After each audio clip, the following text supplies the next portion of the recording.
Bom, mais um tema aqui da análise crítica que eu queria abordar é com relação aos apóstolos. Nós já vimos nos vídeos anteriores, né, que Paulo quase não fala nada da vida terrena de Jesus, que Paulo não menciona os milagres, cura, as discussões com os fariseus, nada. E aí tem uma outra questão, né? Quantos apóstolos será que Jesus tinha, afinal? Porque os evangelhos sinóticos nos falam de 12 apóstolos, exceto João, que não menciona os 12 nomes, mas ele dá a entender que também seriam 12. Mas Paulo parece desconhecer esse número mítico e nos informa acerca da existência de outros apóstolos. Como por exemplo aqui, ó, em Romanos 16:7. Paulo diz assim, ó: saudai a Andrônico e a Júnias, que aqui seria um nome feminino, tá, pessoal? Meus parentes e meus companheiros na prisão. Então, provavelmente podem ser que sejam até parentes de Paulo. Os quais se distinguiram, aqui no plural, se referindo a esses dois aqui, ó, entre os apóstolos.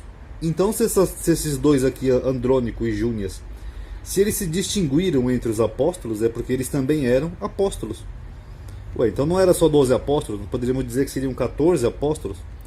E que foram, antes de mim, o quê? Apóstolos em Cristo. Deixa eu só mudar a cor aqui para dar uma destacada. Estranho, não? Aqui em Filipenses também tem uma citação um pouco estranha, que ele fala assim, ó: rogo a Evódia e rogo a Sintique, que sintam mesmo no Senhor, e peço também a ti, meu verdadeiro companheiro, que ajude essas mulheres que trabalharam comigo no Evangelho. Então que Paulo está dizendo é que essas mulheres ajudaram ele também no começo da pregação.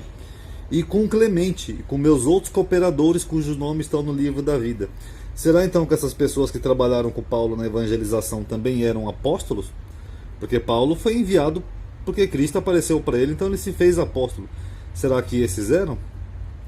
Aqui em Coríntios também é engraçado, né, essa citação de Paulo, que ele fala assim, ó: não temos nós o direito de levar conosco uma esposa crente, como também os demais apóstolos e os irmãos do Senhor, e Quefas.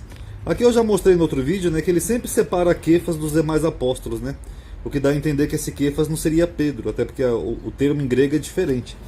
Mas enfim, e aqui ele está falando dos demais apóstolos. Mas será que é dos apóstolos lá dos evangelhos que ele está falando? Porque aqui em Coríntios ele faz o mesmo. Ele diz que Jesus foi visto primeiro por Quefas e depois pelos 12. Então se esse Quefas fosse o Pedro, aqui estaria 11, não 12. O que já é bem estranho. E aí depois Jesus foi visto por mais 500 pessoas, mais algumas pessoas viram. E depois ele foi visto por Tiago e depois por todos os apóstolos. Só que aqui ele já tinha dito que Jesus foi visto pelos 12. Então será que haviam dois grupos diferentes de apóstolos? Um grupo de Quefa e os 12 e um outro grupo de Tiago e outros apóstolos? Então fica aí para reflexão, é possível.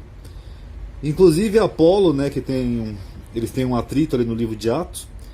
Aí eles batizam, né, os seguidores de Apolo. Apolo era alguém que tinha uma certa rivalidade ali, pelo menos de acordo com o Novo Testamento. E ele também tinha 12 apóstolos. Será então que esse Quefa e esses 12 poderiam ser os seguidores de Apolo? Ou esse Tiago aqui e esses apóstolos que ele está falando aqui poderiam ser? Então, fica aí para reflexão. E o que aconteceu com os outros apóstolos dos evangelhos? Mateus, André, Felipe, Bartolomeu, Tomé, etc.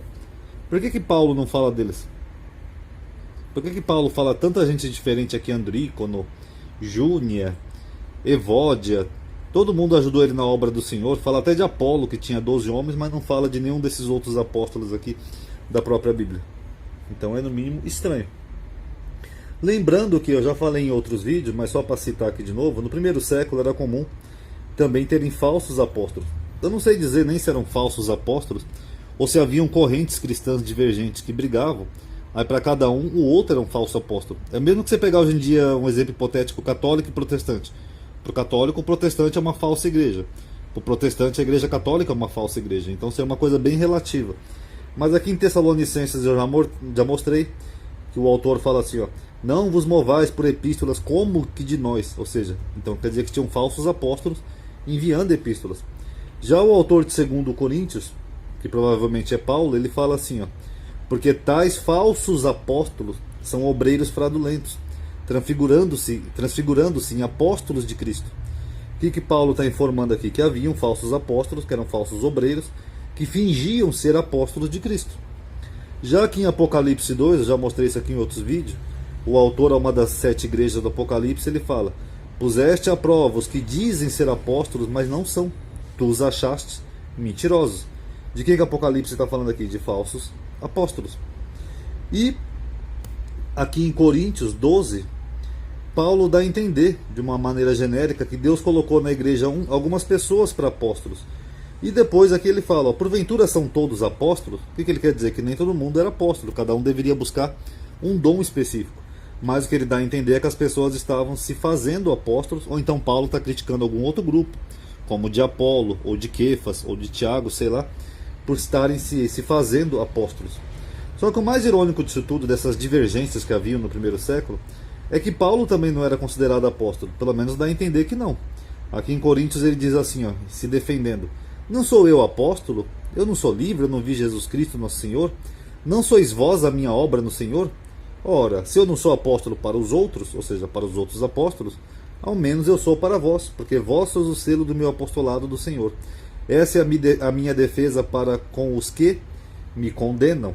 Então, se Paulo está se defendendo aqui por ser acusado de não ser apóstolo, é porque tinham pessoas que nessas aqui que você vê aqui acusando uns aos outros, que diziam que Paulo não era apóstolo. Isso lá no primeiro século. Agora, quem que estava condenando ele? Será que era o grupo de Apolo? Será que era o grupo de Quefas? Será que era o grupo de Tiago? Bom, acho que nós nunca saberemos. Aqui em Coríntios também ele está se defendendo na segunda epístola, porque penso que em nada eu fui inferior aos mais excelentes apóstolos. É porque já havia todo um grande número de apóstolos antes dele. E aqui em Coríntios tem uma citação estranha da própria igreja dele, no capítulo seguinte, para quem ele está escrevendo, em que ele fala assim, ó: eu fui nécio, né, ou tolo, né, me engloriar, né? Vós me constrangestes. Quem constrangeu Paulo aqui? Os coríntios. Não é engraçado? Quer dizer então que os próprios coríntios já não estavam aceitando Paulo como apóstolo, porque ele se sentiu constrangido. Eu deveria ter sido louvado por vós. Por que ele deveria ter sido louvado? Jesus não falou que quem muito se exalta se humilha, etc e tal? É estranho isso daqui, ó. Visto que em nada eu fui inferior aos mais excelentes apóstolos, ainda que nada sou. Então, se ele está dizendo aqui em defensiva que em nada ele foi inferior aos outros apóstolos, é porque eles estavam falando o que aqui em Coríntios? Eles estavam constrangendo ele, dizendo que ele não era apóstolo. Vocês estão entendendo? E por que Paulo não mencionou os apóstolos de Jesus? Ele sabia quantos apóstolos de Jesus tinham? Eram 12 mesmo? Ou era um monte de pessoa aqui que nem Paulo cita assim de maneira aleatória? E nunca cita os 12. E aí, os apóstolos eram assim 12 homens chatos e verossímeis e sem sentido de humor? Ou eram muitos homens e mulheres em carne e osso? Então, analisem aí e tirem suas conclusões, ok? Paz a todos.